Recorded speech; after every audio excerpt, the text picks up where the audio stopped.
allegiance to the flag of the United States of America and to the republic for which it stands, one nation, under God, indivisible, with liberty and justice for all. Roll call. Trish? Mrs. Brew? Here. Mr. Kramer? Here. Mr. Menegini? Here. Mr. Marraro? Here. Mrs. Steigerwald? Here. I need approval of the agenda. Motion to approve the agenda. Support. Mr. Kramer? Yes. Mr. Menegini? Yes. Mr. Marraro? Yes. Mrs. Steigerwald? Yes. Mrs. Brew? Yes. Move on to the approval of the minutes of the regular meeting of October 16th, 2024. I make a motion to approve the minutes. Support. Mr. Menegini? Yes. Mr. Marraro? Yes. Mrs. Steigerwald? Yes. Mrs. Brew? Yes. Mr. Kramer? Yes. Move on to approval of the manifest 2024-20. Ricky, did you have any questions? Hold on a second. I was looking at the wrong page. No, I did not have any questions. Brett? I have none, thank you. Jeff? I do, Madam Mayor. I just spoke to Dan a little bit before you got here. I'd like to talk about the brokerage fees under hydro for the Rex. $15,974.90. Scott, probably you're the best guy to ask. Are we, so we've got our first payment, I understand.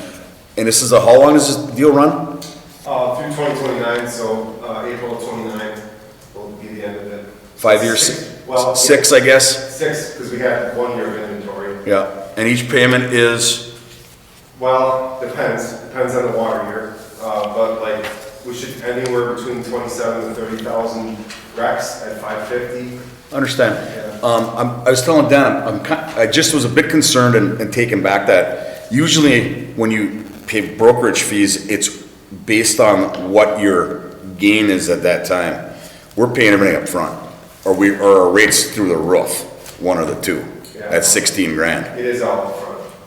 It is all up front for the whole deal. So if this deal falls through, they're gonna give us our money back? Well, My guess I'm is, sure not. my guess is no, is my point. Right. So we're gonna be out 16 grand. Right. That would be a yes, if the deal falls through, but that's why we signed a contract, so hopefully we don't. I understand, yeah. But as we all know, the temperature's probably gonna change after last night's election. And I just wonder what's gonna happen with these wrecks in the future. Well, the recs are a state-run program, so it would have to be Sure. at the state level. Maybe. Yeah, sure, anything. Okay, thanks, Scott. Yes, sir. Rico? No questions. I have no questions. Do I have approval on manifest 2024-20? I make a motion to approve manifest 2024-20 in the amount of $817,723.03. Support. Mr. Marraro? Yes. Mrs. Steigerwald? Yes. Mrs. Brew? Yes. Mr. Kramer? Yes. Mr. Menegini? Yes. We'll move on to public participation. Anyone in attendance wishing to address the council on any item of interest shall do so now at the podium. State your name and address for the records. Comments shall be limited to 3 minutes per person. The council will not engage in discussion or debate during public comment. If the matter needs further discussion, the council may direct the city manager to place the item on a future agenda. Anyone in attendance wishing to address the council on an agenda item only shall do so now at the podium. State your name and address for the record. Comments shall be limited to 3 minutes. We have none. We'll move on to discussion. Item number 8, proposed sale of city-owned property in Wisconsin to the Wisconsin Department of Transportation. Dan? So we've discussed this item a couple of years ago now, that the Wisconsin Department of Transportation was interested in purchasing our Wisconsin property across from the hydro facility on the Menominee River. At that time, we discussed with the council. Council had some questions about relating to FERC, relating to value of the property, what happens if it comes out of the FERC? Does that change what we can or can't do with it? And at that time, we didn't have a lot of answers. We did work with Sean Kuzin from Mead and Hunt during that conversation. And then when we were trying to get some answers, WisDOT had some things they had to figure out, and it kind of fell off a little bit. So we're back today to kind of refresh and start anew, and Jay from WisDOT is here to give a presentation to the council, and the idea for tonight is really just to restart the conversation so they can discuss with council what their plans are and why, and then try to answer questions from council as we go through this. Jay does have a presentation here that I will try Welcome. to find again. Welcome. Thank you for being here tonight. Thank you for the invite. No, again, thank you very much for inviting us and letting us come and talk to you about this, because it's really important to us, to DNR, and it was important to Ray too. So I mean, I think this is really a great opportunity for our three agencies. And I'm going to start with introductions because we have some people by teams and a couple of us, three of us here. So I'm Jay Walshman. I'm the Environmental Process and Documentation Section Manager for the Wisconsin Department of Transportation. I'm going to start with those online. So John Kuhl and Bridget. John Kuhl, you want to introduce yourself first? Yes, thank you. Good evening, I'm John Johnson. I'm with Jay Walshman from the Wisconsin Department of Transportation. And then Bridget. Yes, hi. My name is Bridget Brown, and I am with the Wisconsin Department of Natural Resources, and available to answer questions best of my ability. Welcome. And then Cheryl from DNR. Hi, my name is Cheryl Lodge. I am the FERC coordinator with statewide responsibilities for the Wisconsin DNR, and I will be assisting you with anything that you want to do with your FERC license requirements. Thank you. And then Barry. Evening, Barry Kay, Wisconsin DOT, Director of Technical Services, and appreciate you squeezing us on your agenda tonight. Thank you. So I would also like to thank you for moving up our discussion, because it's going to give me an opportunity to get over to Night Owls tonight for their wages. Thank you so much. Anyway, you know, we're not really expecting a decision from you guys tonight on this matter, whether or not, whether or not you're in favor of purchase or moving forward with it. If you want to give us a decision tonight, we'll gladly take it. But, you know, we just really wanted to let you know everything that's going on, where we were, and then the next steps if you so choose to help to have us proceed with this. And then, Cheryl, would you like to start with anything from DNR in the opening statement, or putting you on the spot here a little bit? That's okay. My involvement with this particular parcel of property has been almost 14 years. I'm aware of the department's significant interest in these lands as it relates to our master planning process, tourism and recreational values for the community and the region. I'm also the FERC coordinator, so that involves providing some level of governance and regulation associated with your FERC license, as these lands are encumbered within those project boundaries. So we've got all the people here that will either be able to answer your questions, or we can take them back and get the answers to you. So I'd like to start off with a little bit of about the background and the history of the proposed acquisition. It's kind of hard to see, but the basis of this is that Wisconsin has 24 waysides that are encumbered with the Land and Water Conservation Funding. And for us to be able to sell those parcels that are all ready to be closed, most of them are closed, but we want to divest ourselves of them. But we have to unencumber the LawCon funds first. I'll use LawCon instead of Land and Water Conservation Funding. So that's what we're trying to do here is unencumber those lands. And then we've worked with DNR quite extensively over the last 6 years or so. And DNR is very interested in the parcel that Norway has on the north side of the Menominee River. It's about the parcel that we're looking at is about 328 acres. And when we have to unencumber LawCom funds, we have to come up with equal value and use. Excuse me? You said So, the- yeah, so please ask questions. You as I said the go. north side of the Maumee River? That would be Michigan, wouldn't it? I'm sorry, the south side. Okay, yeah. that's all, just Or- wanted- or- yeah. Yeah, so I'm sorry, so what I should have said was on the Wisconsin. No, side. okay, thank you. So, sorry about that. Yeah, so we have to come up with lands of equal value and use, and also lands that are acceptable to the National Park Service. So the National Park Service. DNR handles the LawCon program in Wisconsin for the National Park Service. So we work with them, and then we have to talk to the National Park Service to make sure that they're okay with it. And these parcels are located within the authorized acquisition boundaries of the Wisconsin DNR Menominee River State Recreation Area. So the beauty of this is that while they're in public ownership right now, they're going to remain in public ownership if we buy them, because what we will do is buy them and then give them to the DNR. So this is going to be a fairly simplistic explanation, so as I go along, if you want any more details, please just ask. There's a lot of steps in this process. But that's essentially what's going to happen, is if we can buy it, we'll buy it, we'll give it to DNR, and then there's all kinds of certifications and that I'll mention a little bit as I go through this. So the next slide, please, Dan.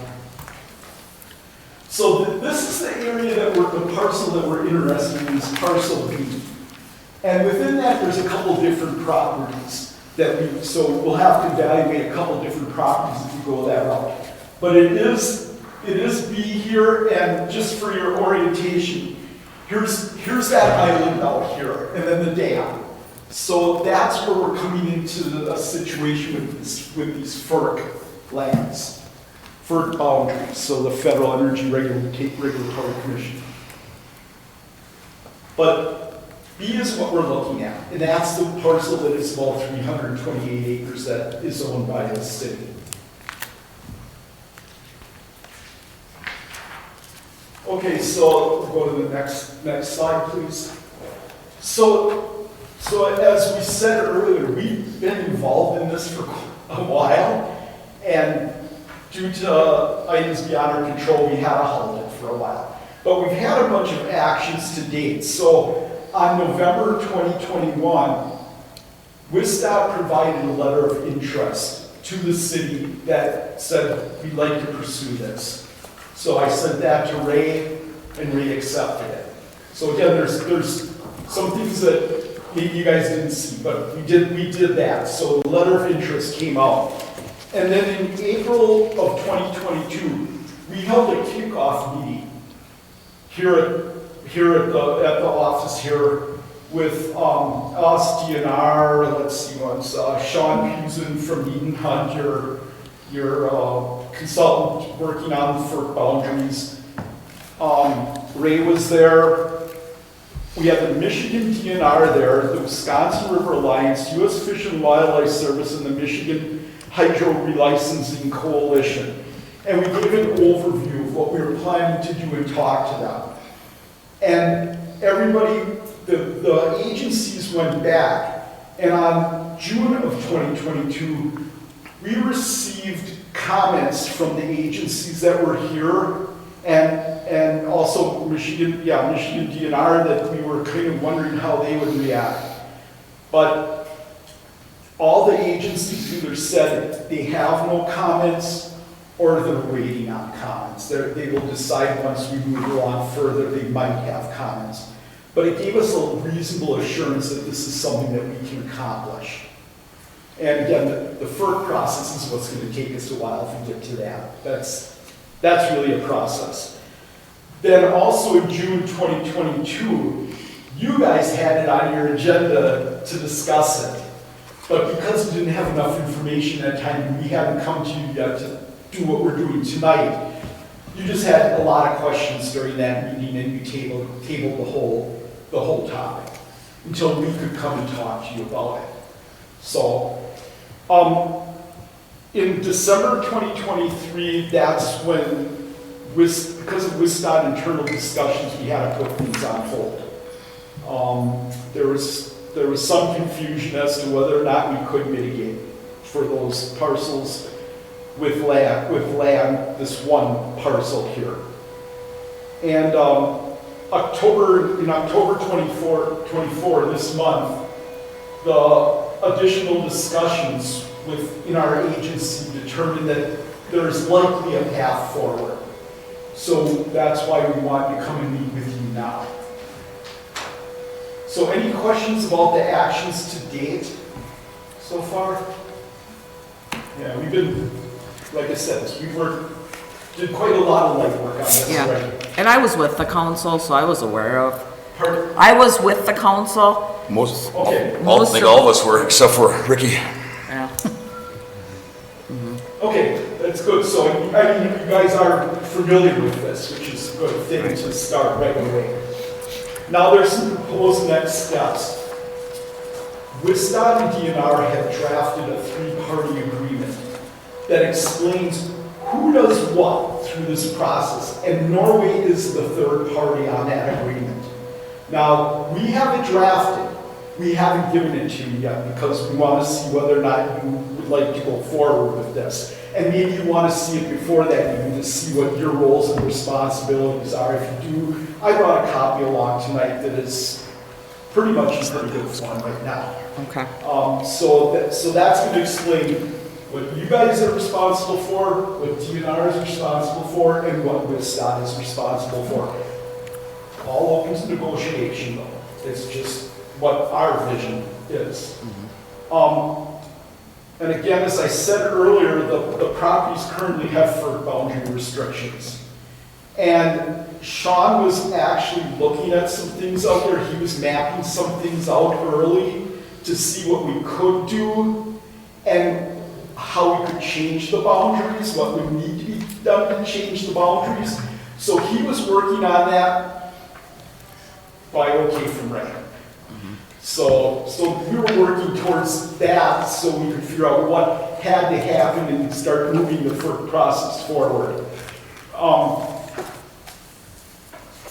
So now we're at, okay, what do we need to do then after that? And how do we need to get to the point that you guys are finished with the process?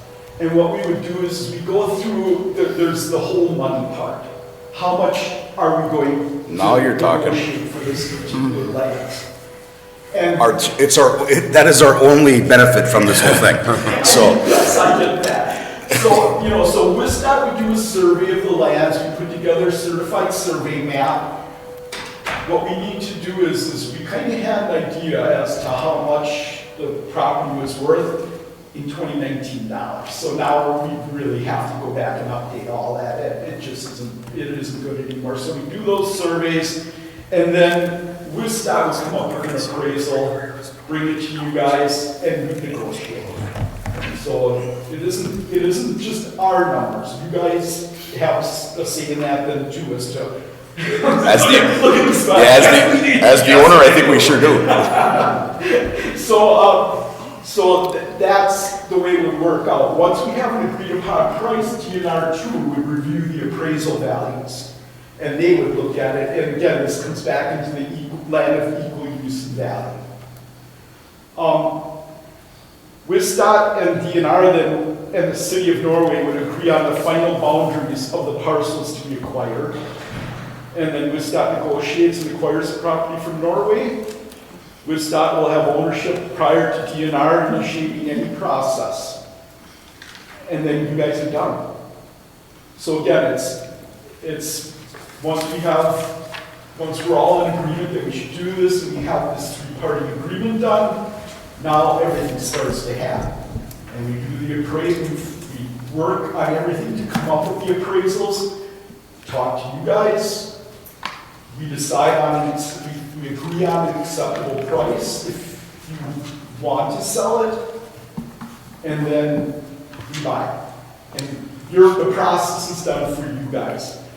WISDOT and DNR have some other processes after that unless you want me to, I can go into them, but it isn't really important. So that's kind of kind of it in a nutshell. I don't know if now, since I've done that, if Bridget or John Quill or Cheryl or Mary, if you guys want to add anything to the discussion? Quick question for Cheryl, as the FERC expert, in this room anyways, probably you and Scott.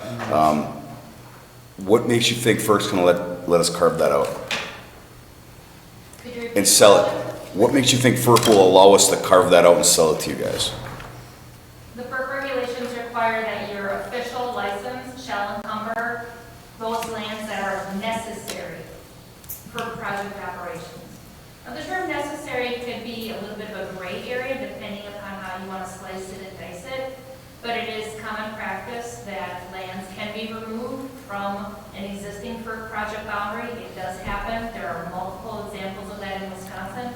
Because those lands were originally encumbered, because they were originally part of your ownership or an existing tract of land based on a plat probably from 100 years ago. Okay?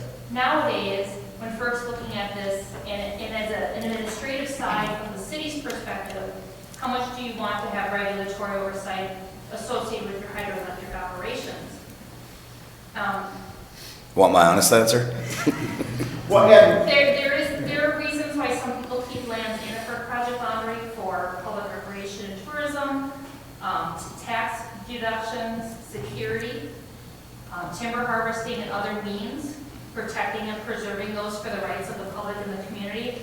And sometimes the licensee wants to remove them because of liability, development. They aren't necessary for project operations.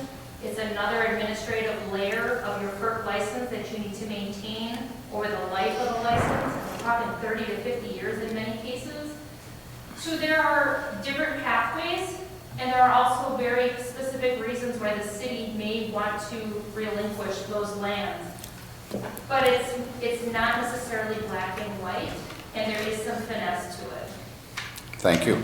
Yeah, and I think, that's one of our most important things is that we gotta make sure we keep enough for our FERC regulations and be comfortable with what we keep.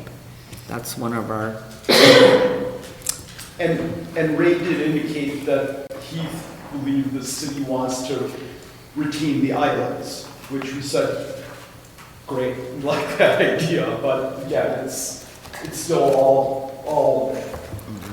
I have a question. Does the DNR have an idea of what they plan to do with the land? Defer to Bridget for now, if she's still on. Pardon? Is Bridget still on? Nicole? Bridget? Yeah. Bridget, do you want to answer the question? turn it up. Hold on, we can't hear you. You're on mute, Bridget. Wait. Hey.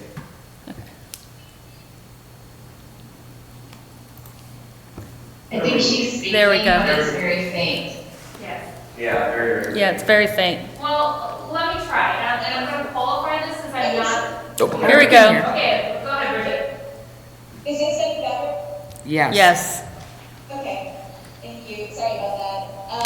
We would manage these lands consistent with the lands that we own in that area, so the Menominee River State Recreation Area.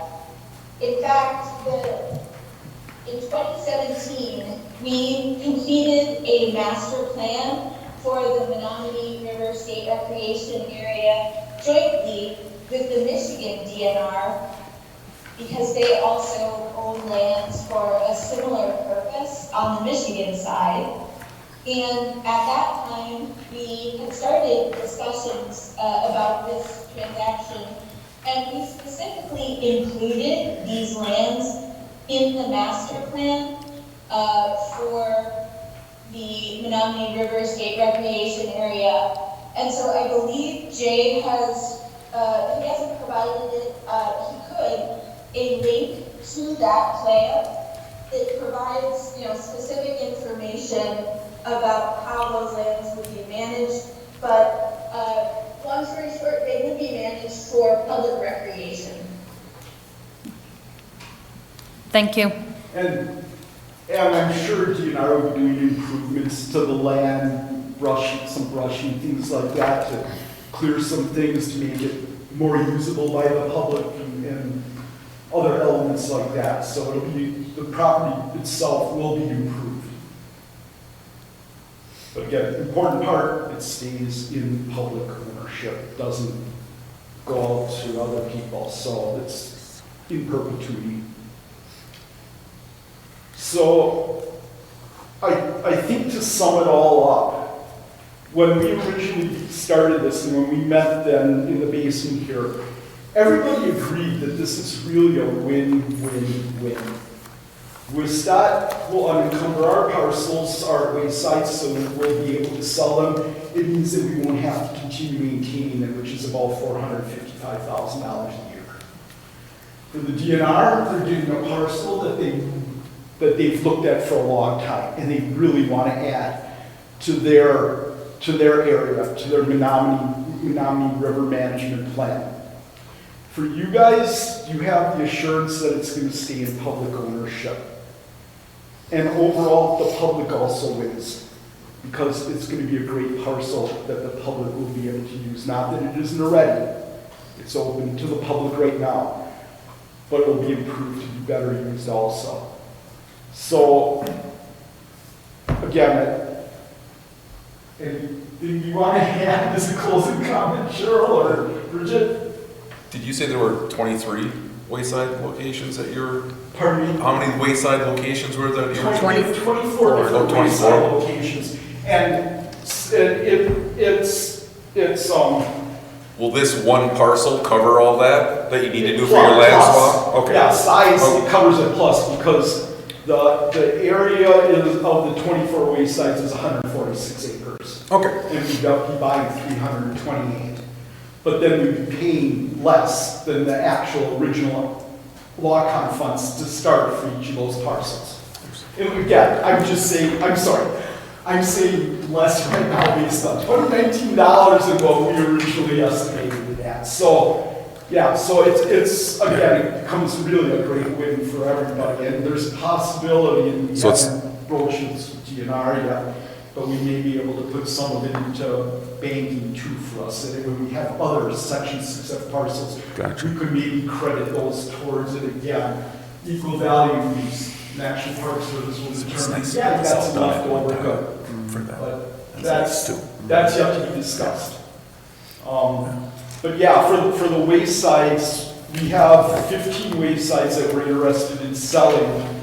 6 of the waysides were already divested, but the lock-on funds were never taken care of. Yeah, so we got, again, overall. Yeah, I was just wondering if this is, obviously, you don't want to go around to 8 different communities, a piece here, a piece here, a piece here. There's some value getting this all done in one shot as well, especially having some bankable land for projects that might pop up in the future. Yes. I understand. And that's why we liked it. It was like, wow, we can take care of everything with one parcel. It works beautifully for both us and DNR.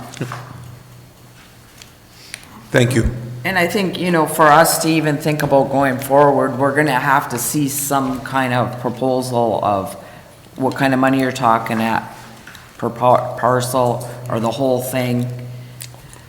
So I guess the question now then to you is that statement that you want us to proceed and go through the surveys and come up with some money numbers and things like that, ultimately that's what we want to know. Should we proceed down this path now? Yeah, I don't know how we could even get to next steps without getting an idea of what it's worth, right, guys? Yeah, my personal opinion is that yes, they absolutely should proceed. That's my opinion as council, that you should proceed with it and see where we can level out at or become negotiable at. I absolutely am in favor of proceeding, absolutely.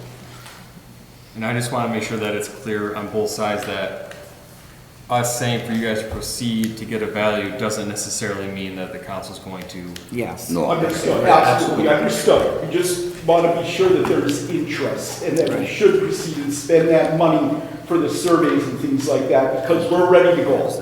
We're ready to go tomorrow if you guys say we'd like to be part of this. I think one of the first things is getting you the 3-party agreement and us all agreeing on that. But there's nothing that says we can't start doing the surveys and things like that also. Well, we kind of got to see the roundabout before we sign any agreement. We have to have some kind of idea what direction we're going into. I think they'd be concerned about signing an agreement if it would lock them into something prior to seeing an offer. The value. Right. It can be an estimate. We're not asking for a hard number, here's your offer, right, based off of anything. It can be an estimate of what you think the state is willing to pay for the property. And then we can talk Decide. amongst ourselves and, right, obviously, some of our concerns would be, hey, it's riverfront property in Menominee River, okay? If we can get it out of FERC, we can commercially sell that for quite a number, right? Understanding that it's easier said than done, all right? But I'm saying, we have to, for our taxpayers and our citizens, we have to look at all avenues. Understood, absolutely, yeah. And Jay, You have options with the parcel. Jay, we'll have to look back in that 2019 number to be a starting point to say where was it at that point, and then obviously the appraisal would be an adjustment from that point. The original 2019 number that we had was $380,000. So it's basically a little over 1,000 an acre. Yeah, and that was, again, like I said, that was 5 years ago, so there's definitely going to be an adjustment to that. And Jay, do you guys have a deadline for your procurement of this? The timeline, what? Do you have a deadline that you need to make this acquisition?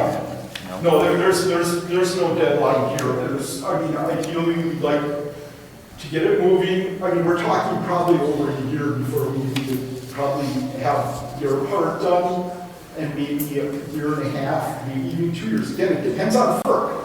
If they want to work with us and if they're happy with us, that is the big player here, that we need to make sure that we're doing all of the processes correct. And that's where we really need Cheryl to make sure that we're doing everything that we need to do with FERC. And we also need, I don't know, Scott, did you work with FERC on this at all? I was in conversations with Sean, and Sean did extensive work on this already. Yeah, I knew you Under did. our standard agreement back in the 2021, where he kind of gave him the go at it.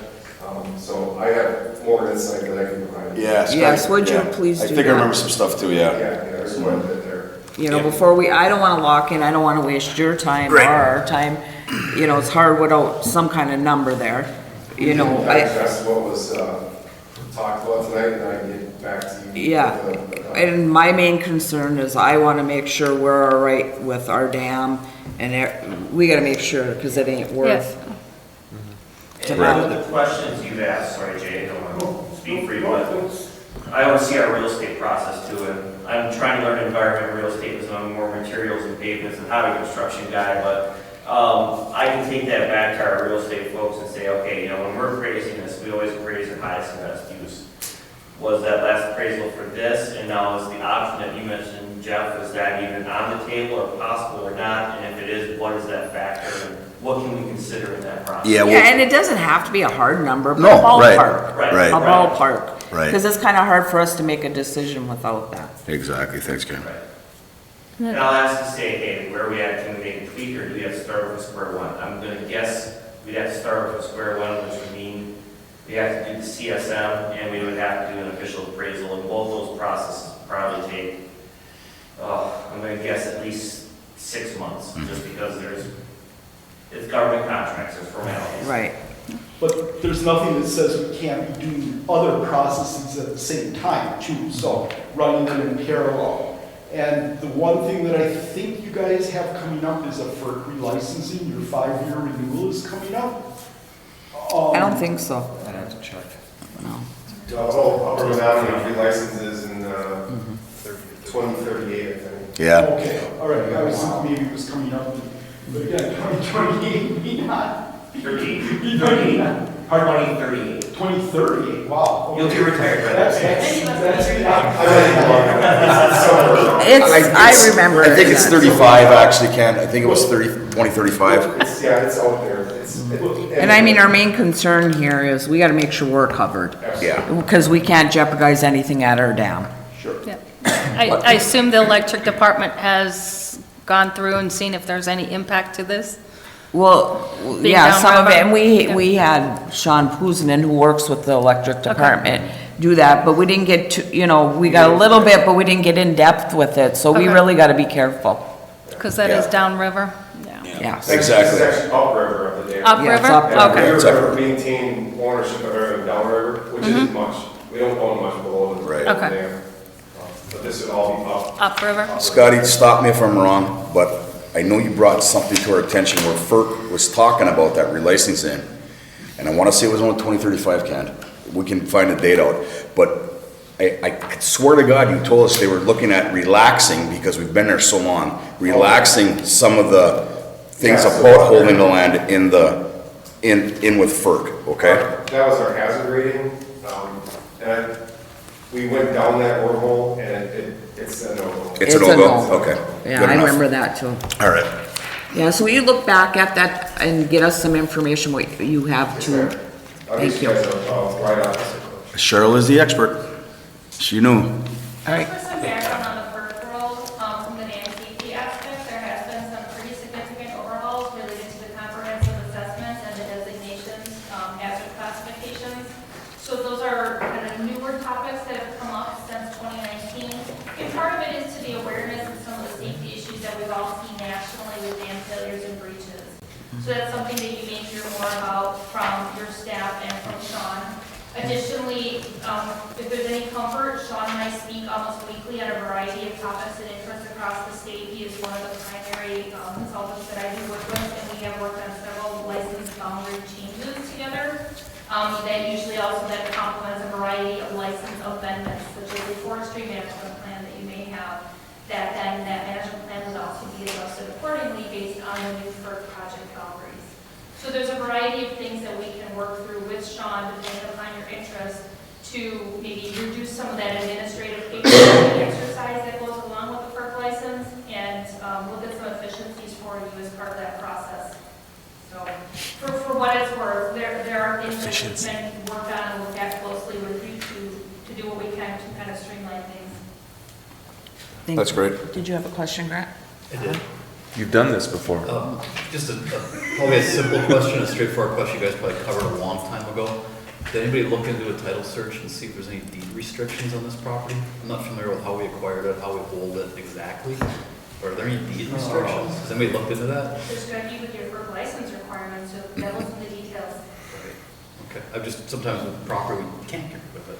Or there's limitations like you guys have on what we can and can't even if we wanted to do it. I was kind of like, did we put the, I don't want to put the cart before the horse if we get into deed restrictions and all this other releases and, I just. Let me just bring it up, because sometimes it's like everybody gets excited.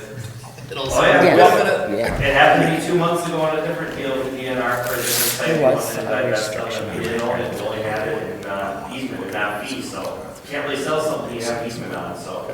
That was all I had, just more of a conversational point and a question of, we got into this a little bit, but sometimes that happens where you get along down the trail a little bit and you forget to. There is a lot of optimism here on this, that everything is going to work out and that FERC will not be, I mean, it's some boundary changes, but we believe that they will be acceptable to FERC.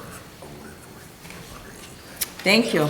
Well, Did anybody So- have any other questions? Just want to just be clear, so the council would like them to proceed with what they have to do to get us an estimate Somewhat of of an the value. Can. Yeah, non-binding, obviously, Are you just asking? something. sure. Yes. Yes. Yeah, Yeah. something non-binding at this point. Right.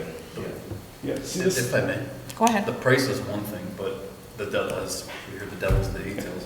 I'd love to see a proposed three-party agreement. Yeah, did you Yeah. say you could have a copy?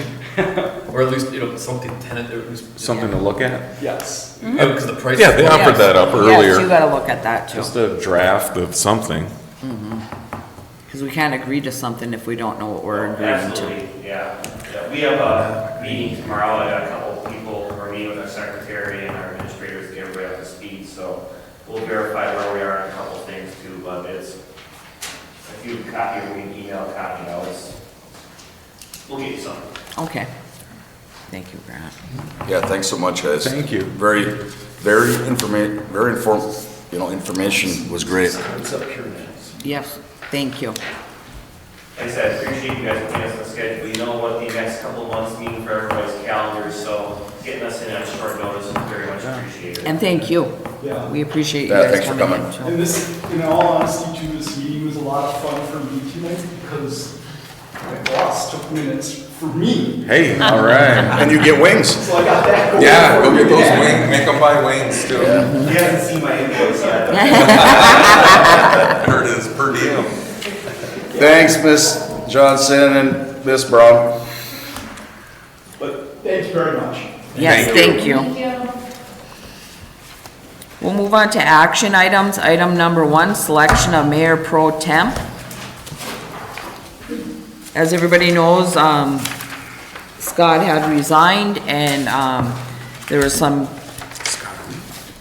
why did I say that? Scott resigned and we haven't replaced our Mayor Pro Temp and it's time to do that. We got Mrs. Steigerwald on with us and we have a full council now and I'm back and I apologize I was late tonight and not at the last meetings. I had a family illness, so I couldn't be here. All right. Do I have a motion on Mayor Pro Temp?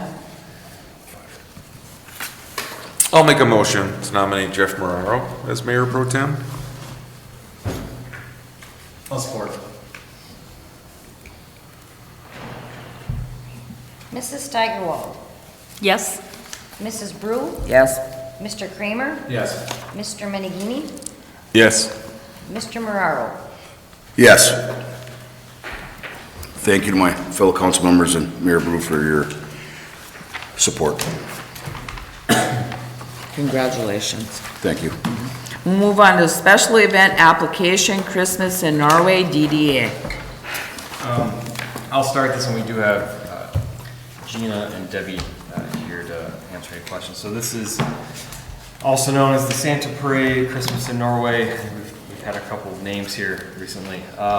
So some of this is the same as usual. We have the parade coming down to City Hall, and Mr. and Mrs. Claus is here to greet the children and ask what they'd like for Christmas, and the fireworks.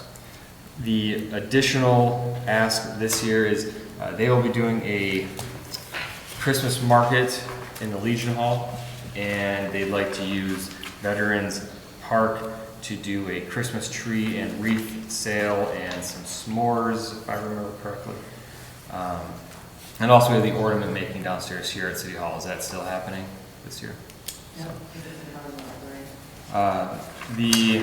So a lot of it is standard as usual. For the parade, we are requesting to close the side streets at Main Street as many as we can, just to prevent cars that potentially can come through the side streets onto Main Street. And then those people that are parked on Main Street, we just kind of put a notice out there, please don't leave your parking spot until the parade is passed. And I talked to Gina about this, we usually don't have any problems with, when we have that parade. Yeah, you know? it is simply precaution. There are a lot of kids and there are a lot of people in that parade. I don't know if we physically have enough to completely. Well, down here will be the most important by City Hall, I think. Yeah, and it won't be blocking the alleys at all. I mean, it's just blocking the alley onto Main Street for that parade, and as it comes through, those barricades will be removed. And do you have somebody to do that? Because that is, Likely be similar to like Music in the Park. We'll probably have those barricades dropped off at locations, and we would look for volunteers or myself to put those up. Maybe the police could do it too. yeah. You guys that are on, I maybe think we can. can find. And we have, some of the barricades are actually DDA barricades, so we would be those as well. Yeah. But I would recommend the council to invite Gina and Debbie up to answer any questions. Because do we do that for 4th of July? We don't block every street. No, we don't, for the same reason it's something I think we should, just as a precaution. There's candy being thrown. I've been in other communities where I've seen similar, where they don't, and I've seen vehicles come down those side streets before the parade is over. You know. A it's just precautionary. It's a good precaution to have. I like the addition to the activities down at Veteran Park. Yes. That's great. One Yeah. more thing. That's nice. Would you guys like to come up and talk a little bit? And so what we have done is we contacted actually the senior development party. Oh, And asked them to join us. So inside the Legion, we're hoping they're voting tonight. If it would, we'd like a hot chocolate bar inside the Legion. And then they would sell s'mores where there'll be a pit outside attended by adults where they put them on a stick and they get to roast their marshmallow and put it on a s'more. And hopefully they make some money.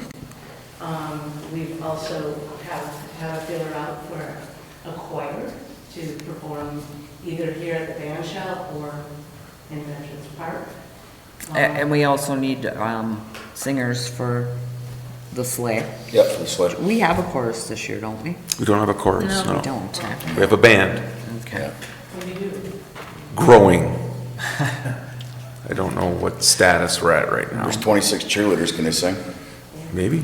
Yeah, that's what I, Yeah. actually, so I'm actually Gina Zimmerman, the DDA event planner, if you haven't met me. And I have been talking to some of the kids downtown. Yeah.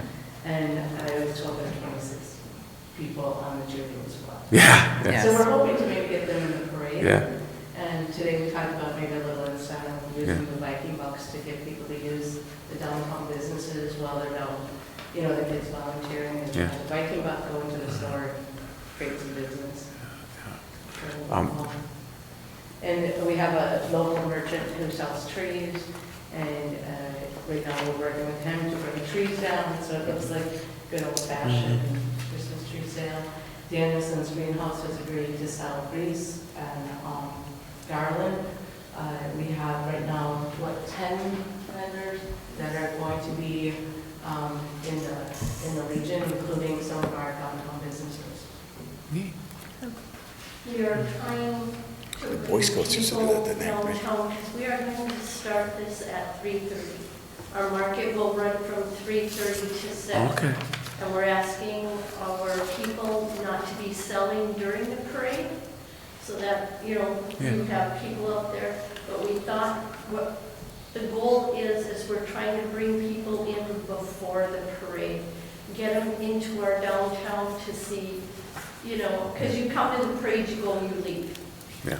If this way, if we can bring them in, let them see what we're offering here before, maybe they'll stay a little better, see our businesses, and really try and, we are going to ask our businesses to stay open until about 7 o'clock, after, or at least after the parade.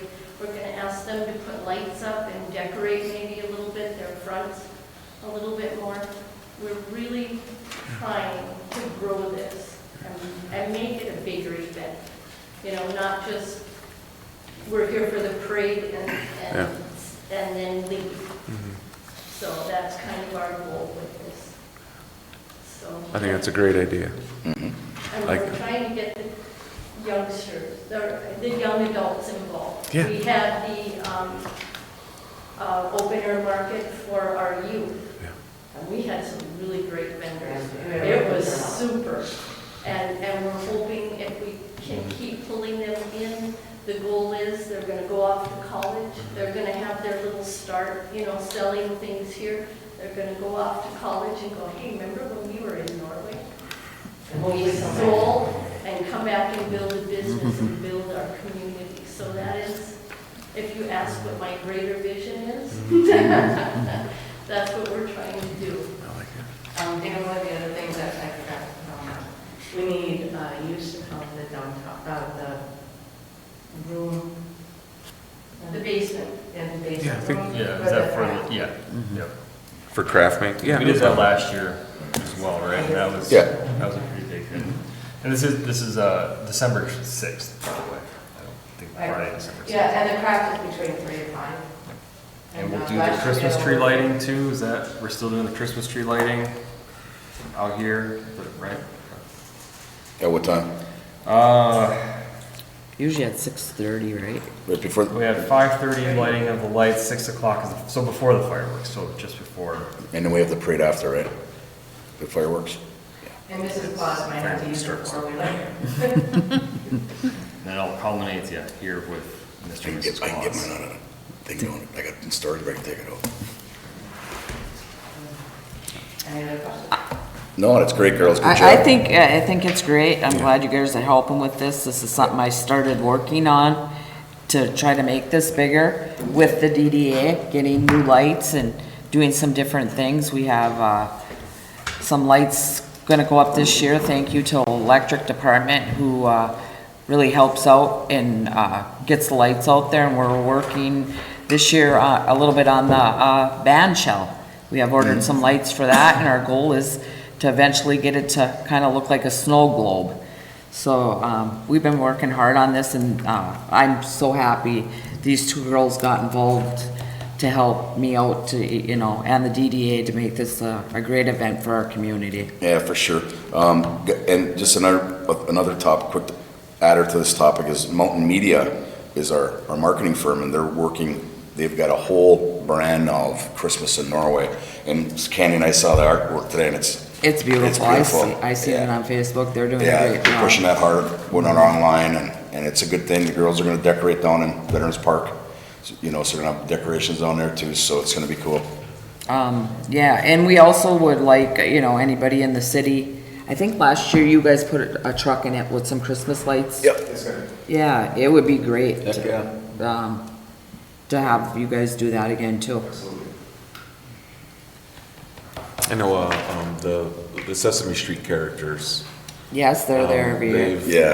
They've at a point where they're looking for someone to take it over. Okay. For some younger, more able-bodied people to take it over. They've done their duty. I'm bringing that up at our staff climate and culture meeting Okay. on Friday. So you're gonna take care of that, are you? I'm bringing it up at my staff climate and culture meeting.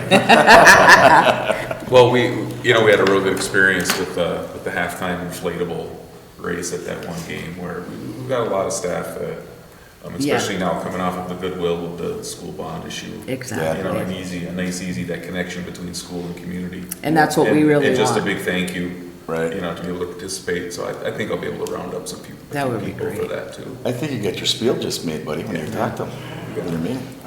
And again, another big thank you to our light department, because without them, our lights would not look as great as they do. They do a nice job, and I work with them, and I work well with the light department. Yeah, very nice time of year coming in.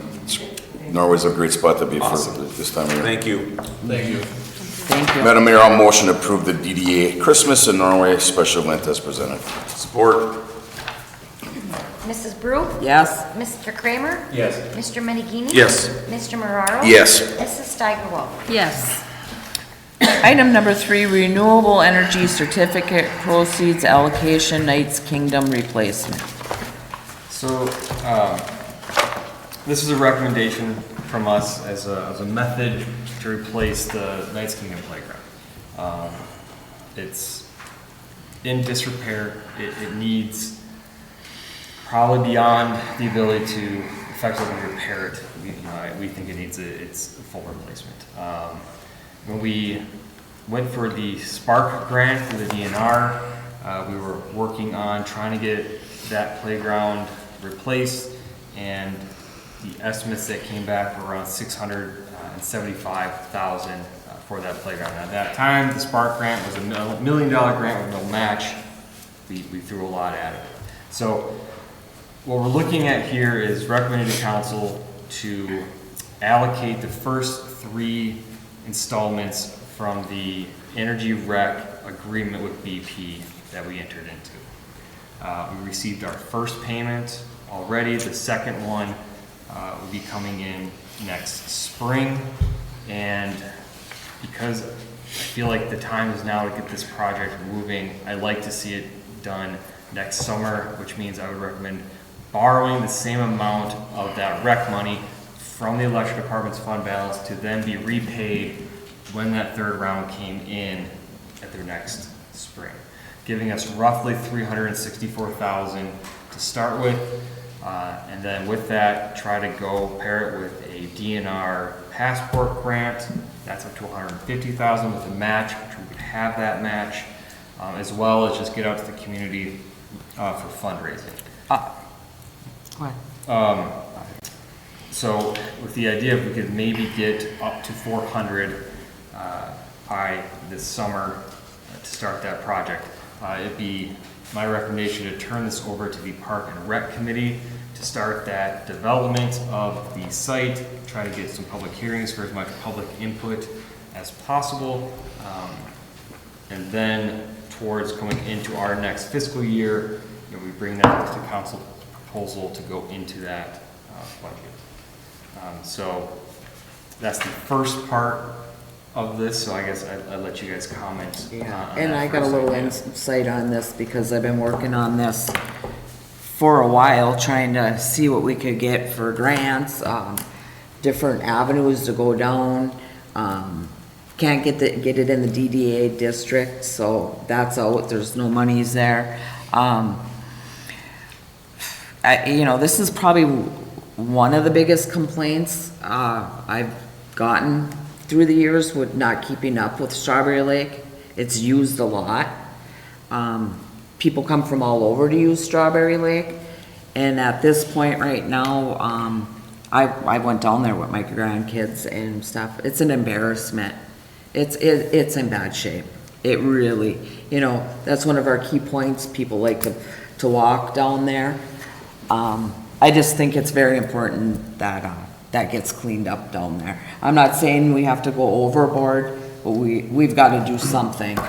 I don't think we have to do what we applied for the Spark grant to make it look nice. Yeah, Because the Spark grant was, more than that. And I also, just so people know, I was approached by a couple different people that would like to donate also to this cause, but when they called me and I kind of talked to Dan too, they kind of want to know what it's going to cost before they can donate.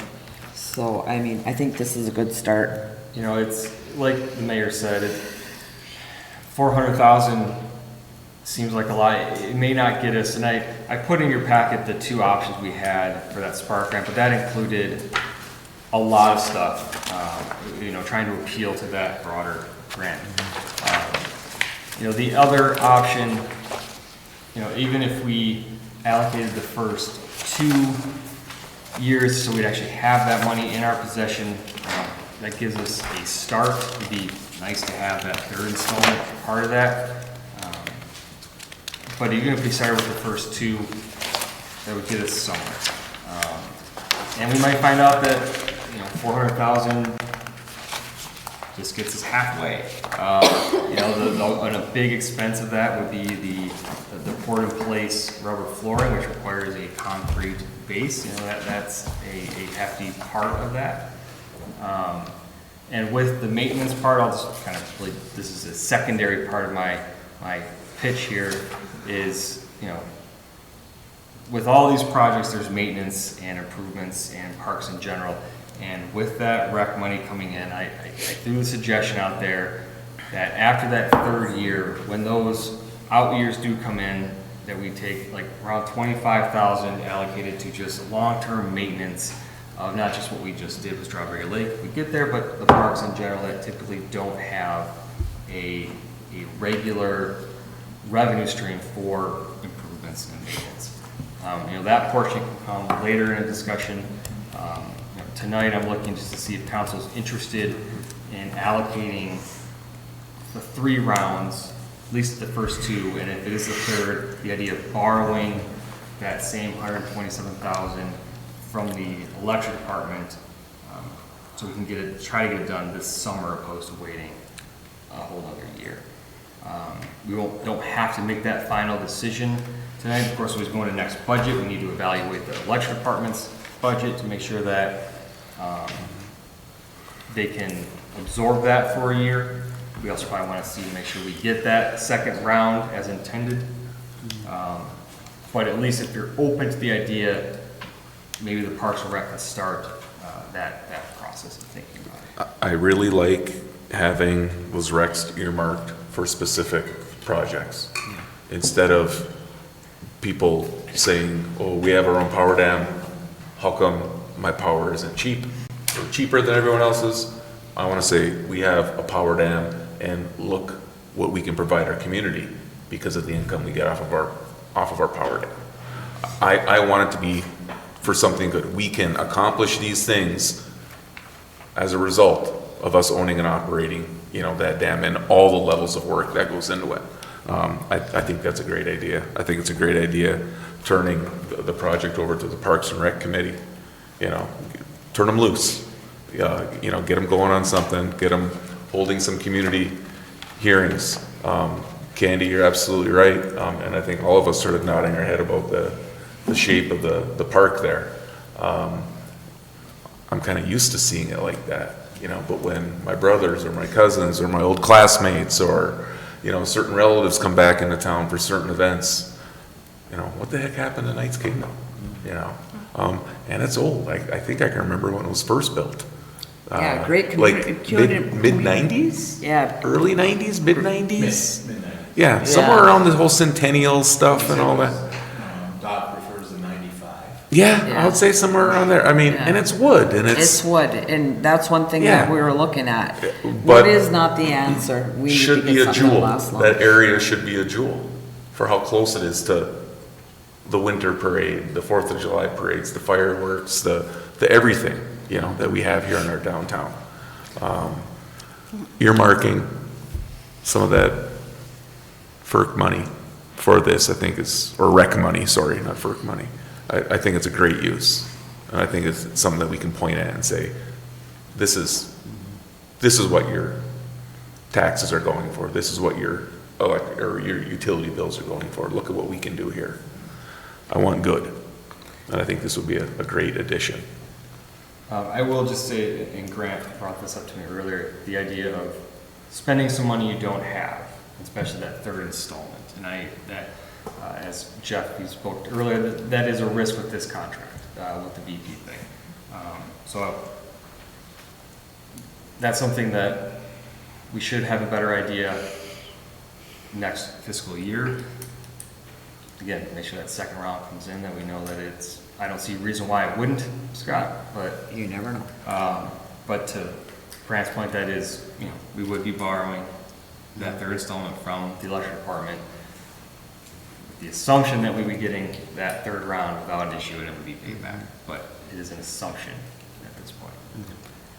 I went out there today just to take a look because my kids are older, so it's been a while. There are weeds. The weed blockers aren't working anymore. There's hardly any mulch.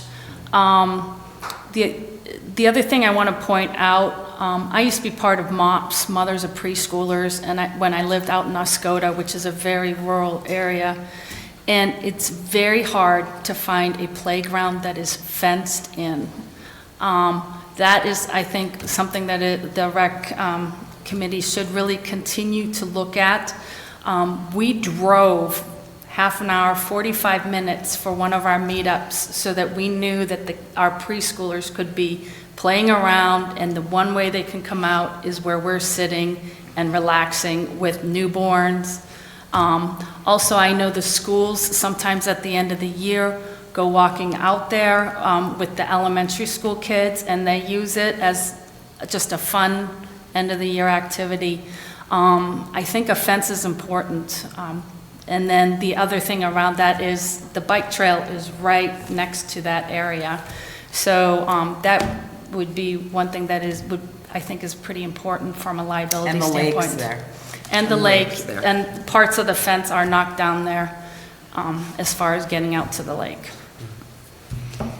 Well, I wouldn't be me if I didn't take the other side of the issue, right?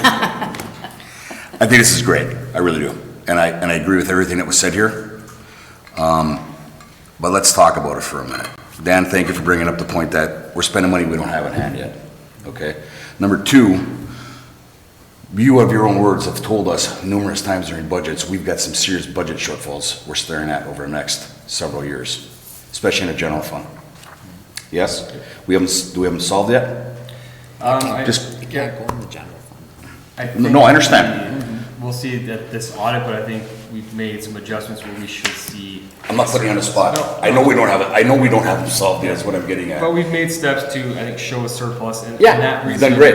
is kind of exactly why I would suggest using this type of revenue, because of the problems in general fund, that it gets really hard for a project like this to get funded Right. with regular general fund dollars. We're worried about our fund balances a little bit, okay? I gotta bring it up, guys, sorry. And I have to ask a question, Brett, you're a guy in parks. I mean, we got a jewel in Marion. I mean, a jewel in Marion Park. And I know Knights Kingdom been a part of this community 30-plus years, or pushing 30 years now, and my kids played there. I took them there when they were young. So I'm all for it. How many parks do we need? How many parks can we maintain? Now we're looking at $500,000 in this one again, and then we gotta maintain it. I gotta be that voice, guys. We're a town of 3,000 people.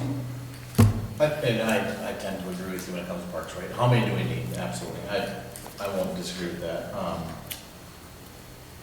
I think that's our progression forward, is to try and like get Marion Park, people that are more involved out there to participate more, whether it's financially or just trying to maintain it. You know, I think that's what we're trying to go forward. And Strawberry Lake should be our main focal point. I think agree. that's our city, that's our trademark, whatever you want to say, right? Like that park. That's why I feel that from like Parks and Rec, yeah, we've spent money out there. We've spent a lot of money out there. I think that we got to stop spending so much out there and get more to our city. Good. And we even talked about like Henry Lake. Yes. It's kind of just left out. No Oh, man's man, if we land, put right? capping stuff down there, you know, we can do so much of that. Yeah, lake. and- Exactly. And that's easy, that's even like a kickoff to what he had said about that 25,000 extra year, like, we don't wanna forget about it, you know? Right. But how much do you spend there, how much do you put into it, you know, so, yeah, we have a lot of parks. And we've earmarked money, when we sold the timber, and earmarked it for the baseball field. Yeah, we That's spent- really the only way you get any of this A capital. big project, yeah. Again, I'm not against this at all, but I have to bring that up. It's, you know, it has to be spoken for the taxpayers, right? We have to look at these things a little bit and make sure we can afford it, and we're doing what's best for the community. Thank Without you. that, yeah, without that rep, might be tough to Oh, no doubt. do it. And I think Strawberry Lake is the park that is the most centralized, like Brett said, to the city. It's walkable. So is Marion, but No, I hear you. Yeah, you know, Strawberry Lake is just used so much. People use it. It is. Winter, summer, spring, schools, just people that are here, you know, when you have open air market, whatever, right? It just seems like people go for a walk around Strawberry Lake and then they'll go to the open air market, or it's just such a centrally located spot. I agree. And I will agree, you know, it does look in shambles, kind of. But also from the Parks and Rec side of things, I will tell you that a lot of them members there were the original builders of it, and it's pretty dear to their heart. that- Yeah. Oh, yeah, they put a lot of hard work. wood, right? So it hasn't been an easy conversation. No. as well. Right. You know, so but once we start talking about, okay, maybe we look at rec dollars for this, they start coming around a little bit, right? But, you know, when Doc was originally the one that basically built it, him and Mr. Spence, and Yeah. Well, there was a lot of them. Yeah, They it's- actually camped down there. Yeah, overnight. Overnight. And it's brought so many people to town. I remember even when I started Borderline 10 years ago, moms would come down from Iron Mountain and Kingsford and shop. They'd drop the kids off with another mom and watch the kids, and then their mom would come and shop, and it brought people to town. It really does. And there was a lot of birthday parties down there Oh, at yeah. one time, because Yeah. there's really no place in Norway. No, I'm so- for it. yeah, and there's so the, you know, the cost, right? We start talking about that Spark grant and how much it cost and whatnot. What was the group that came in, Dan? Who was that? it's on here. I don't. I can't remember the initials. Ventura? Yeah, no, not that, the other company that came in and looked at our parks. Oh, the league. Our municipal, yes. our liability providers, yes. Right. So they were definitely a recommendation, like, you gotta do something. Like, this is just getting to a point where, yeah, we understand it's there and it's been there, but, you know, times have changed. Yeah. Rubberized and Yeah. making it handicap accessible, which we don't have, and, you know, the fences. of Right, course, handicap that's the accessible, same too. thing, fences even, right? Like, updating all this to accommodate everything. Yeah, and there's gotta be liability there There's right got- now too. yeah. Yeah, you know, there's certain aspects of it that Okay, so let's talk about, for me, before I'm done, and then you guys take off. Okay, we all want to say yes to this. We know where the money's coming from, we're gonna earmark the funding. What we're worried about is that we might not get the money, right? We don't know. Grant that contract, is there any penalty clauses against whoever held BP or whoever we sold the Rex to if they pull out early? Penalty clauses? Well, yeah, I mean, we just signed a contract with them for, Rich contract. yeah, 6 years for 800 grand. Right. I'd have to pull it back up, Jeff. From memory, I don't remember penalty clauses on either party per se, Okay. but it's mutually beneficial for both parties to execute it. They have a need, we have a need. And I don't recall penalty clauses per se, because So we're thinking it's like an at-will contract, basically, they can pull out anytime they want, we can do the SAM? I don't recall that being in there, that there's just, you can just willy-nilly. Okay, good. Yeah. That's a good thing. That's a good thing. Okay, and so I would think, so we want to get, we got the first payment, now we're looking for the second payment, and then we're going to make the decision on borrowing the third payment in advance of the third payment from, say, the electrical. And we can wait budget. till we see where we're at. Yeah. Yeah, I mean, this is gonna be part of our budget. I like that, if we get two payments, at least we got that track record going, right? Getting that second payment before we have to. Down by that point. Yeah. One thing I think the bigger thing to take away from this is not even looking at the installments. I mean, yes, we've talked about Rex, you know, if everybody's kind of giving a head nod, okay, fine. I think the bigger thing is getting Parks and Recs involved in getting a price. Okay. Right, Yes. and getting down to the dirt and figuring out, okay, the concrete slab's gonna be this and Yeah. whatever it may Right. be. Because yes, we're saying 3 installments for Rex, but we just found out that down in Brown County, there's a manufacturer down there, of playground equipment, that has done some very generous donations. Oh. You know, so they put in a playground that was worth $465,000. They gave it to a local community for $225,000. So, like I said, I don't know, but I think the more. Let Park and Rex do their job. Yeah, you know, if this is, if everybody's kind of head nodding, not to a total, right? I don't want Right. to say to a total, but more of, can we really start taking in? Turn loose. Get the, you know, that kind of stuff. I think that would be more of what I would be looking for in that aspect. Yeah, we know none of this is 100%, but it was, if everyone is generally agreeable that, yes, we would like to replace that park, and this is a good mechanism to do it, we'll, kind of know more as we go. You know, the second installment we should have before our budget is even approved. So at least we'll know that for certain, and then we can kind of make that adjustment as, should we allocate that third ahead of time. Also getting this to a point with a price and getting it out to the public. Yeah. Yes. I mean, you've got groups that are always looking for ways to fundraise for different things, looking for things to fundraise. And there has been some interest, as Yes. I had people call me. Candy mentioned, so, I'll let it, Ricky. I think, yeah, no offense, Dan, I think probably this is premature to say, yeah, we're gonna spend $364,000 on Knights Kingdom, you know, next year with the earmarked funding, but I think what Brett's asking is, give Parks and Rec, go get hard pricing now, what's the project gonna cost? Correct, and I mean, now that, let's say, Parks and Rec, let's say we're anticipating 360,000. Right, understand. Yeah, Under- now understood. give us a target. Yeah, Right. Now we can say, okay, now we actually got an iron number. Let's tighten her that up. we can play with. Yeah, that we can get behind and approve. Yeah, and maybe it's cheaper, maybe it's a little bit more, I hope Right, not, right? But I that's don't know. right. More likely it'll be more. Yeah, you know it can, yeah, it's probably will this be. happens that I way. like this, Dan. This is, Yeah, it's Well good. thought out. Yeah, it's very good, very good. Yes. So I think, Brett, you're comfortable, I think, with what we're gonna. Yeah, absolutely. I mean, to me, that makes more sense, right? Because it even comes down to, like Nike, of all places, of course, they take old old soles from shoes, and they grind it up, and that's part of the playground system. Yeah.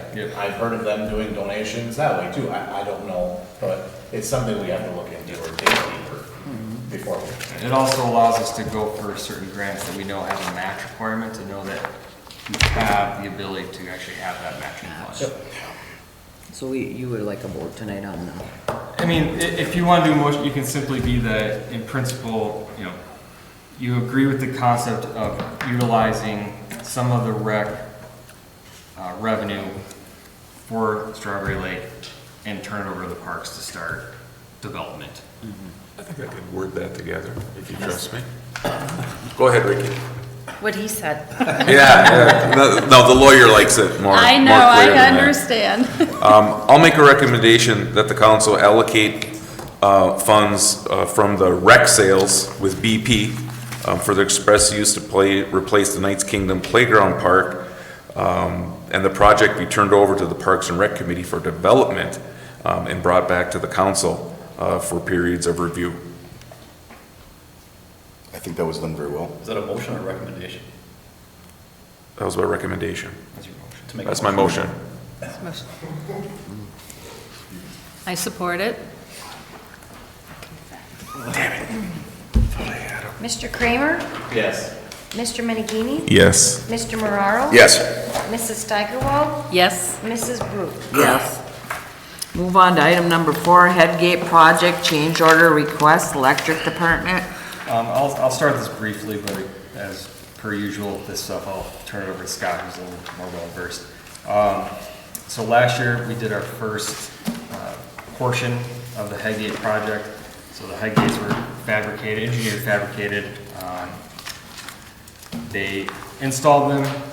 They are working well. They just found some ways to improve its functionality, maybe prolong the life of it, and what that resulted in is, if we go that route, it's an additional $87,000 of the total project, or about $29,000 per year, which we allocate $100,000 right now per year in that project. I think it's about $2,800 a gate, I think, when we did the math. So it's to improve its reliability and functionality. That I would recommend turning over to Scott for a little more detail. Scott, if you so are inclined. What did we approve on the original gates per gate, do you remember? 15.5, something like that. It was 500, it was 500 grand. Yeah.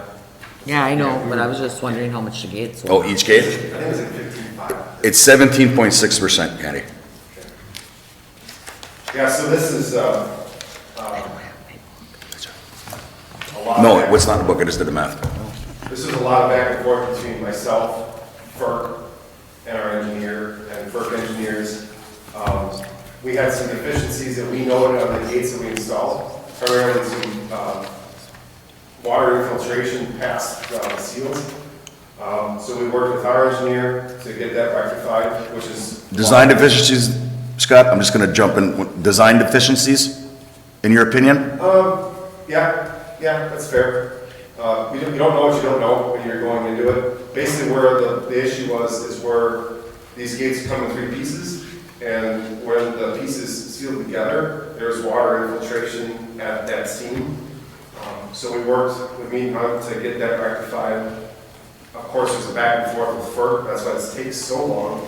It sits in FERC's hands for months, comes back. It's a big negotiation.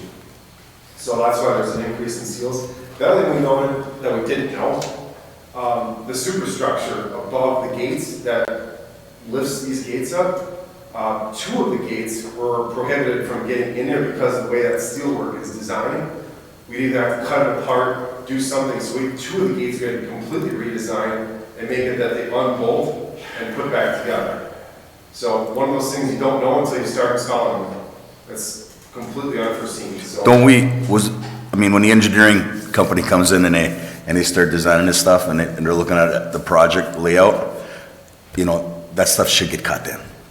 Yeah, we hope. I'm not going to say that our engineer is a walk in the park. I would be lying to you if I did. I'm more than disgusted with our engineer, just to put it lightly. Have we looked at the contract, Grant? What we have with these guys, with the original design? No, I wasn't aware that was an issue. Thinking errors and omissions possibly? Possible. With the engineers? Yeah. Engineering firm, yeah. Like I said, every bid has errors and omissions in it, insurance in it. They've got to take it out, They're not going to tell you that, of course, Ken. They're going to make you get your lawyer on them and what are you gonna do for us? How much are they charging us for the redesign? We didn't, it was all part of the initial scope, it's already been done. Okay, good. So we didn't have to pay any extra for re-engineering? No, we did not. I can't say that came lightly, there was a lot. Good job. It was not good, put it to that. Yeah. It was gonna be $7,000, and I got it to nothing, because and Good. I can talk to you offline. Yeah, sure. So, I can say that I'm not happy with this, of course not. I think a change order was probably inevitable, just because when you're designing something like this, it's completely one-off. We don't know what you don't know. And when we installed it, we just found some deficiencies, and before we go ahead and order all 36 gates, we need it fixed. And then FERC had some inputs as well, which forced our hand to change some things. So, once again, that's why we did what we did. Had we ordered all 36. Yeah, we would have been, We'd have been in big trouble. Big time. No doubt. No doubt. I don't think this is a bad thing. Here's what I can say. This is the best product we can possibly get now. Going the gates forward, this is going to be perfect. And the gates that we currently have are not for nothing. We are going to repurpose, we can move them around. They will serve us just fine. We don't have to redo anything with them. We have a workaround. It'll be good to go. And the new gates going forward should be as good as we can possibly make them. So, I think that's terrific, and I also think that the first $87,809.96 of the rec money should cover the change.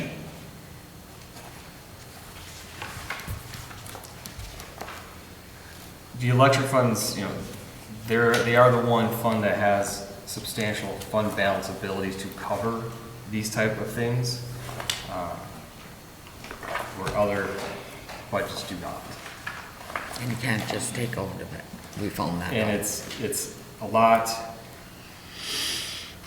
We could take money from the electric department's fund balance for anything as long as it's paid back. The idea with the rec money is that it is not necessarily a Gotcha. product Yes, of. that's, More flexibility. yes.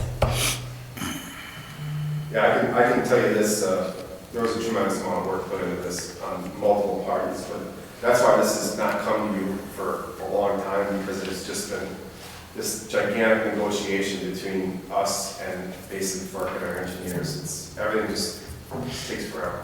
Thank you. Yeah, thanks, man. Thanks.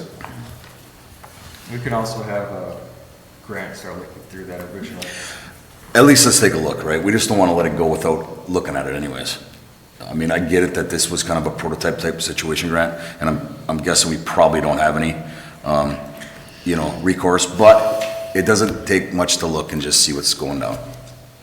Councilman Marraro, I think that's a great idea.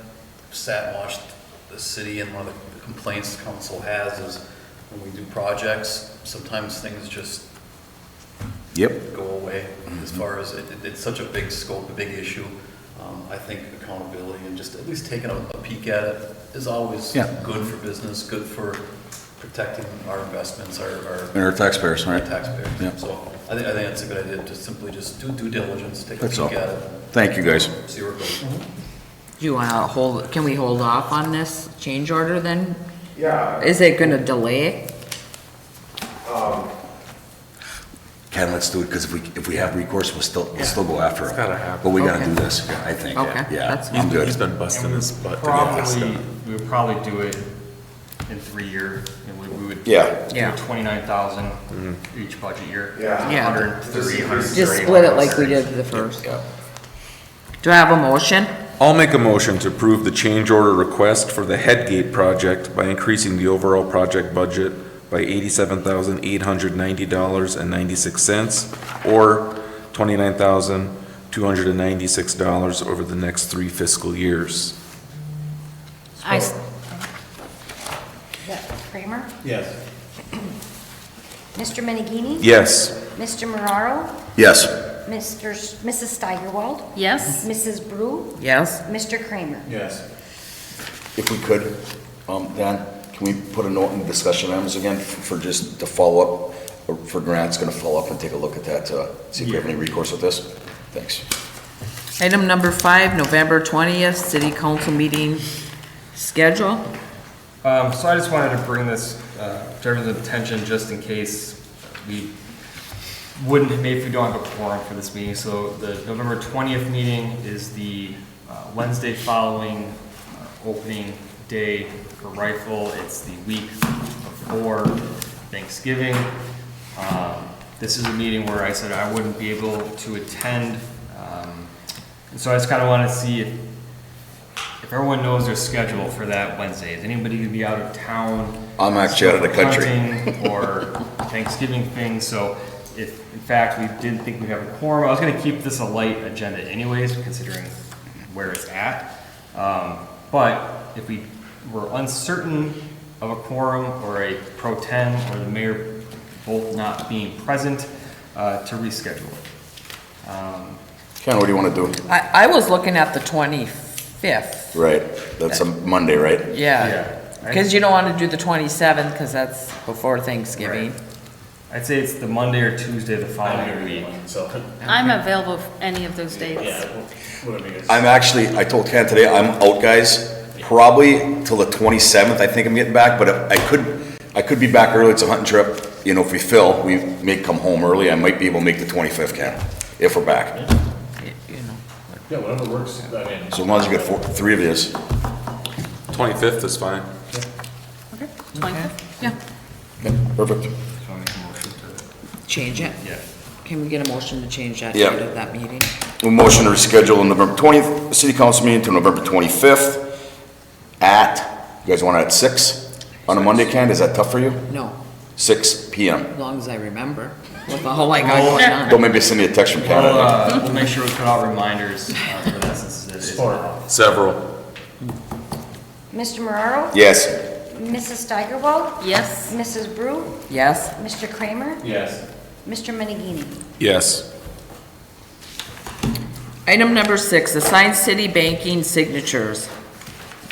So this is just kind of some house cleaning with new people coming in and others going out. So this would be to be removing former treasurer Natalie Rossi from our checking accounts or all accounts at Northern Interstate Bank and adding new treasurer Kevin Joshua to that. Is Trish also on? Or are you also on, Dan? I don't believe I am. Trish, are you on? I must. As a second? Because we have to have Yes. two. Yeah. I'm on the Because stand. there's only Natalie and Kevin needed to change. Right. So we do have a very specific motion that the bank needs to make that happen, and that is on your. And Lisa is off now, right? We've taken her off. We might want to check that. I think we looked at it. She was on there. Do you guys remember if I think we were discussing if it wouldn't be bad to have an additional person or not. Right. Put her on there, maybe? Sure. I don't think there's harm necessarily. No, because in that. sometimes she might run into where she has to do Right. payroll or something if As long as somebody we gets just, sick. as long as we clean up and have, people from like, Right, and that's what this is, Yeah. is to make that change. Okay. Have that motion. The motion's written out for you. Yep, it's on the memo. My motion, we remove Natalie Rossi from all City of Norway accounts at Northern Interstate Bank and add Kevin Jockla to all City of Norway accounts at Northern Interstate Bank. Support. Mrs. Steigerwald? Yes. Mrs. Brew? Yes, Mr. Kramer? Yes. Mr. Menegini? Yes. Mr. Mararo? Yes. item number 7, Ray Anderson Consulting Agreement. So this is an agreement with former city manager Ray Anderson to kind of assist me on a few projects that we have upcoming. One kind of specifically is with the union contracts coming up and kind of discussing possibly engaging in those a little sooner than they're up, to kind of assist in some issues we're having in some hiring situations. Using his knowledge in those areas to kind of help kick that I think that's great. off. So he does have a proposal for council. So if council wishes, we do have that agreement for your consideration.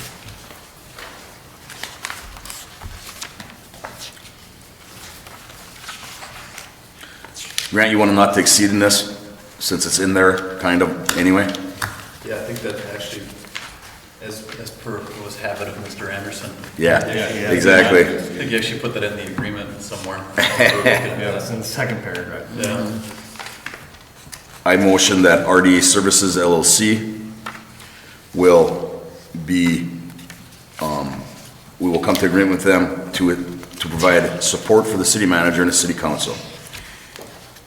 This would be a weekly billing, not to exceed a total of $5,000. But not for the week. Not for the week, no. Total, right, for 10 week, not to exceed $5,000. There you go, thank you. Sorry, guys. Support. Mrs. Brew. Yes. Mr. Kramer. Yes. Mr. Menegini. Yes. Mr. Marraro. Yes. Mrs. Steigerwald. Yes? Move on to mayor council comments. Ricky, did you have anything for tonight? Yes, I just wanted to thank Tricia and all the election workers for all their hard work yesterday. I know that's quite an undertaking, and I heard that it went off very well. Brett? I have nothing. Yes? I would just like to thank you, Madam Mayor, and the council again for the honor to be Mayor Pro Tem here, and I will not disappoint you folks. And also, big election yesterday. It's over. Let's heal up, get back to work. Amen. Yeah, I was here, I had to wait in line about 15, 20 minutes. I was number 10 to vote in person, or no, 10 or 20? I saw your truck. 20, I think, to vote in line in person. It was awesome. I am definitely looking into the early voting options that many of our states now have, so that's as I was standing there, I'm like, there's gotta be a better way. But you don't get the cool stickers. I know, the stickers, man. I voted sticker kinda made it worthwhile. It was a hot commodity, I'm just selling it on eBay. Yeah. For anyone The interested. Michigan one, right?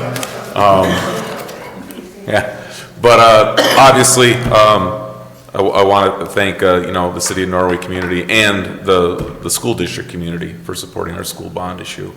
I think strong schools make strong communities, and strong communities have strong schools. And this is just another way to, to link us all together and keep Norway and the surrounding community a good place, a place that people want to be a part of. So thank you, all those who voted. I also want to thank Trish and all our workers.